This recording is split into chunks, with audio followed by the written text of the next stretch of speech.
Hey, what's up humans? Welcome back to my channel. So today my hand has been a little bit sore from various other things as well as opal cutting. So I wanted to give my wrist a little bit of a break.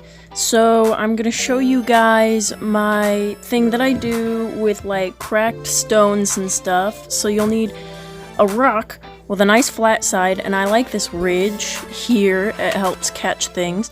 And you'll need crappy un-carvable opal. Now, I used to buy parcels, and when I was getting them on Etsy, I'd get lots of un-carvable stones, and so the ones that have color, this is what I do with them. And you'll also need a hammer and little glass bottles. So you might be able to see where I'm going with this.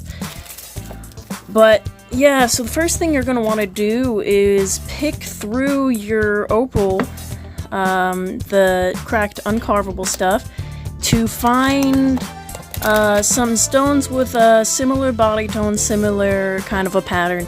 If you pick out stones that don't have the same body tone, it looks a little bit chinky in the bottle, and these like not very colorful ones are not going to be super useful, and ones with like a thin color bar like this one are also not going to be very useful for this.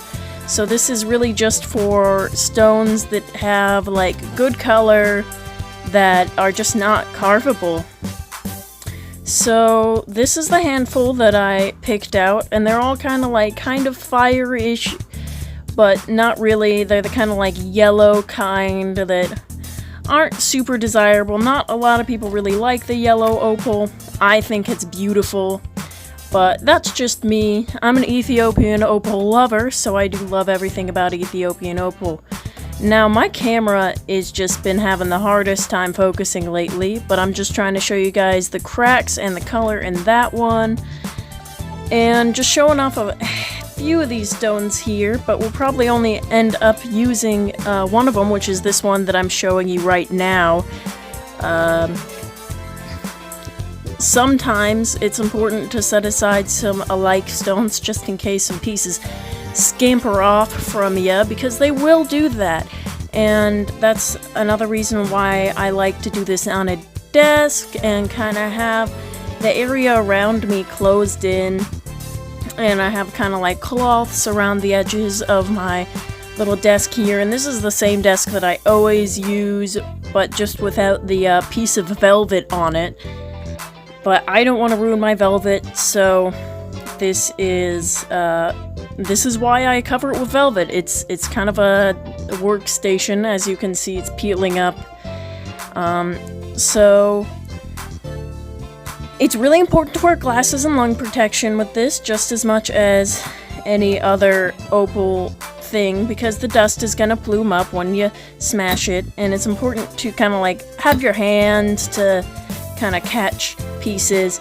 And then you want to set aside pieces that are almost the right size for your bottle. And a big thing for me is I whack it with a gentle, precise whack. If you hit it too hard, it's just going to explode in dust everywhere. And if you hit it too weakly, it's not going to do it. And so once you see some pieces that will fit in your little bottle, just press on it with your finger, and since it's Ethiopian opal, it should stick to your fingers, but be careful not to cut yourself. I have very callous fingers, so I'm able to just kind of press on it, but I do get cut sometimes, so, you know, be very careful with that. Sometimes pieces are going to get stuck in the neck of your bottle, and you'll just have to give those another little whack. Now, I know that there's going to be people out there who are really disappointed that I do this with opal. I know that Black Opal Direct hates this sort of a thing, and for good reason. With Australian opal, I would never ever do something like this. If I had a cracked Australian opal, I'd just polish the face and call it good. But with Ethiopian opal, I'm not going to bother with that. I'm just not going to bother with it, and I still want to make something good out of it, so I just smash them if I know that I'm not going to be able to get anything useful out of it. And again, just using really controlled, concise hits with my hammer to get pieces just the right size. And I used to have like this little brush that I would brush off some of the dustier pieces that you can see there, but I was not able to locate it here today. But if you're gonna try this at home, it's really helpful to have a little brush to wipe off that dusty stuff so that it doesn't get stuck to your finger when you're trying to put your little smash-ums in your bottle, because it will happen sometimes, and when you get a bunch of that opal dust in there, it like clouds it up and makes it not as pretty. So these little bottles I got off Etsy. I want to suggest the seller to you guys, but she kinda took like 4 months to ship this. When I asked her about the bottles, she kind of sassed me, so I'm not gonna buy from her again. But if I do find a good, nice person to suggest to get these bottles from, I'll definitely let you guys know.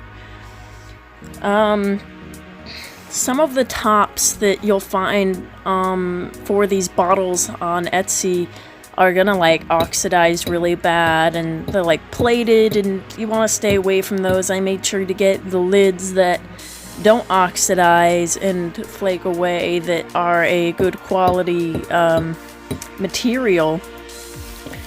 So that's something to keep in mind. And this is just the style bottle that I like. You can really get any kind of necklace bottle off of any website, just whatever kind of style you like.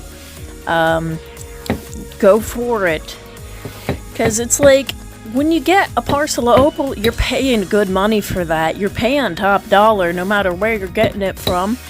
And when you have these pieces of great color that you know you're not going to be able to carve a stone out of, it's so disappointing sometimes. So this is a way for me to not be disappointed with my opals.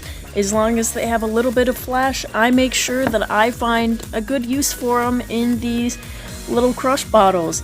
Now, I do sell these crush bottles individually, but I also sell them as pairs of earrings, and I have my stuff at a little local shop here around my area that I live.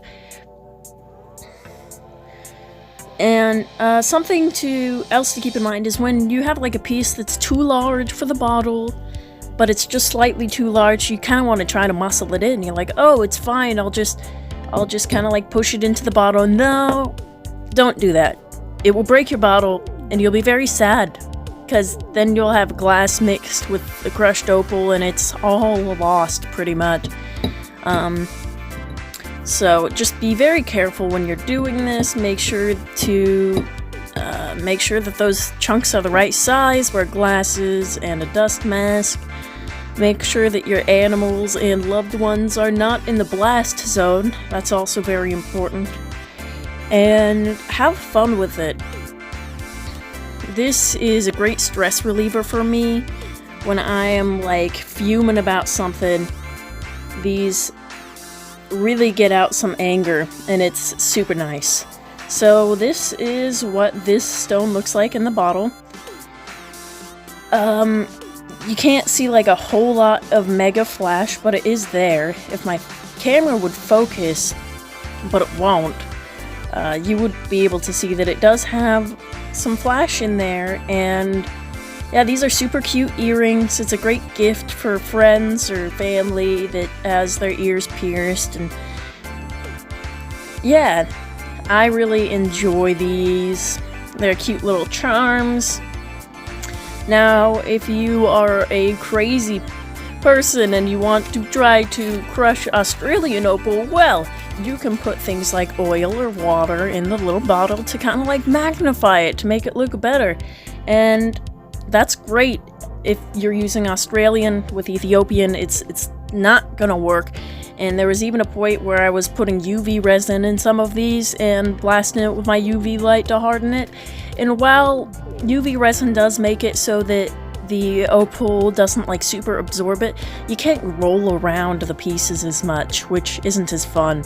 So that's my little project, and thanks for watching. This is my soap that I've done this week. You know, I know a lot of you guys don't really watch my soap videos, so I'm not really gonna post soap making unless I can get at least 100 views on some of these. So this is my design. This is a rose-scented soap, trying to make mountains and ocean, and that hill is supposed to be like a hill of rose bushes. Now, it didn't work out exactly to plan, but it held together, and I like the little He-Man sky type thing, and the moon turned out great, so I'm happy with that. So thank you guys for watching this far. If you're not subscribed, please subscribe to my channel. Share this video if you have a community that cares about this kind of content, and I'll see you guys next time that I post.